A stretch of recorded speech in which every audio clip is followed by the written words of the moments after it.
दोस्तों, क्या आपको पता है कि जितना खाना ज़रूरी है, उतना कपड़ा भी ज़रूरी है। लेकिन फिर भी इसकी इतनी डिमांड और उसके बावजूद भी ये कपड़े की दुकान गाँव के अंदर क्यों नहीं चलती है? गाँव में हर तीसरा आदमी क्यों 15-20 दिन दुकान चलाने के बाद में बंद कर देता है?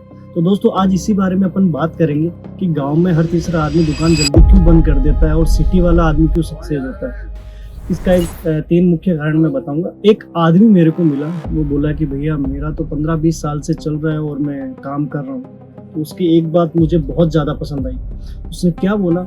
उसने बोला, भैया मैं कपड़ा नहीं बेचता, मैं भरोसा बेचता हूँ। सुनने में थोड़ा सा छोटी लाइन है, लेकिन इसके पीछे रीज़न जो है वो उसके दुकान चलने का बहुत बड़ा रीज़न है। तो दोस्तों, सिटी के अंदर एक छोटी सी गली के अंदर भी एक दुकान के सामने से 50 लोग निकल जाते हैं और एक आदमी भी अगर रुक गया, उसने सामान ले लिया, तो उसका काम बन जाता है दुकानदार। लेकिन गांव की जो पॉपुलेशन वो कम होती है। मान लीजिए गांव के अंदर 1000 घर हैं और हर घर के अंदर 5 आदमी है, तो कितने हुए? 5000 आदमी। अच्छा, उनको भी छोड़िए, 5000 में से आधी महिलाएं हैं, बचे कितने? 2500। और 2500 में भी कुछ बच्चे हैं। मान लीजिए 1000 बच्चे हैं, तो बची कितनी महिलाएं? 1500 महिलाएं उसके अंदर बची है।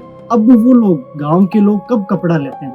कोई त्योहार आ गया, कोई वेडिंग सीजन आ गया, कोई फेस्टिवल आ गया, मतलब कुछ मुख्य अवसरों के ऊपर गांव की महिलाएं साड़ियां लेती हैं। तो गांव में उस बंदे की दुकान चल रही है और दूसरे की नहीं चल रही है, उसका रीजन मैं आपको बताता हूँ। उसने ये बात बताई, उसने बताया कि जब बच्चा जन्मता है, बॉर्न बेबी से लेके और इंसान के जीवन में जो भी चीजें चाहिए, मतलब एक दैनिक दिनचर्या के हिसाब से, जैसे चाहे वो लेडीज से जुड़ा हुआ, चाहे सिंदूर हो गया, चाहे वो बिंदिया हो गई, चाहे छोटे बच्चों के टॉवल हो गए, पेन पेंसिल हो गया, स्टेशनरी का सामान, मतलब हर एक चीज़ वो दुकान के अंदर मेंटेन करके रखता है।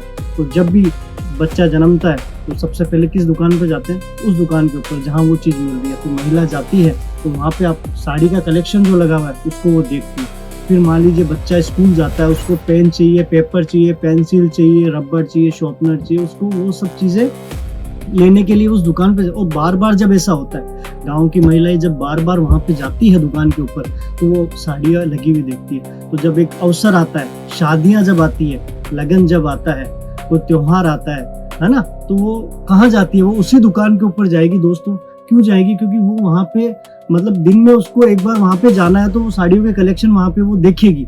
तो उसको वो जब त्योहार जब आएगा, जब वो उससे खरीदेगी। तो यही है कि गाँव में अगर आपको बिजनेस करना है, तो बजट आपका अगर 1.5 लाख रुपए का है मान लीजिए, तो आपको लाख रुपए की आपको साड़ियाँ रखनी है। 50,000 रुपए का आपको ये सब चीजें रखनी है, जैसे पेन पेंसिल हो गया, अपने मतलब जो भी नेसेसरी जो चीजें होती है वो सब चीजें अपने रखनी है। जैसे यूपी, बिहार, झारखंड, छत्तीसगढ़ में गर्मियों के सीजन में 5000 के अपने दुपट्टे डाल लिए, 5-10 हजार के अपने दवाइयाँ रख ली।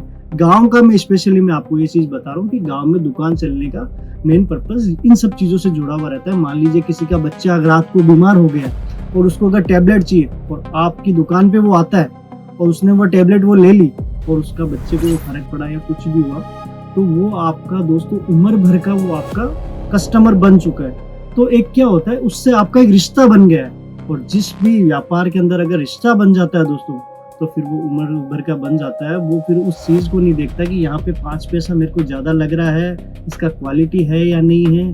तो दोस्तों, मेन रीज़न अपना यही होता है कि अगर अपने को गांव में व्यापार करना, तो अपने को सारी चीज़ें मेंटेन करके चलनी पड़ेगी। छोटी छोटी चीज़ें दिखने में अब आप लोग ये सोच रहे होंगे कि पेन पेंसिल रबड़ ये सब चीज़ों से साड़ियों को क्या इफेक्ट है। दोस्तों, गाँव की जो महिला होती है वो सुबह उठती है, सब्जी बनाती है, रोटी बनाती है, उसका वही दैनिक दिनचर्या काम, वो बार बार उस दुकान पे क्यों जाएगी? लेकिन अगर आपने ये सब छोटी छोटी चीजें रखी, बच्चों से जुड़ी हुई चीजें रखी, उसके मतलब डेली रूटीन में काम आने वाली अगर आपने चीजें रखी, तो वो महिला बार बार आपकी दुकान पे जाएगी, वो उन सब चीज़ों को देखेगी और फिर उन सब चीज़ों के साथ में आपके साड़ी के कलेक्शन को भी देखेगी। तो आपका व्यापार ऑटोमेटिक दोस्तों चलता रहेगा। तो ऐसी जानकारी के लिए आप हमारे पेज को फॉलो कर सकते हैं। दोस्तों, हर दिन हर रोज आपके लिए एक नई जानकारी लेके आऊंगा, एक व्यापार से संबंधित एक नई राय लेके आऊंगा।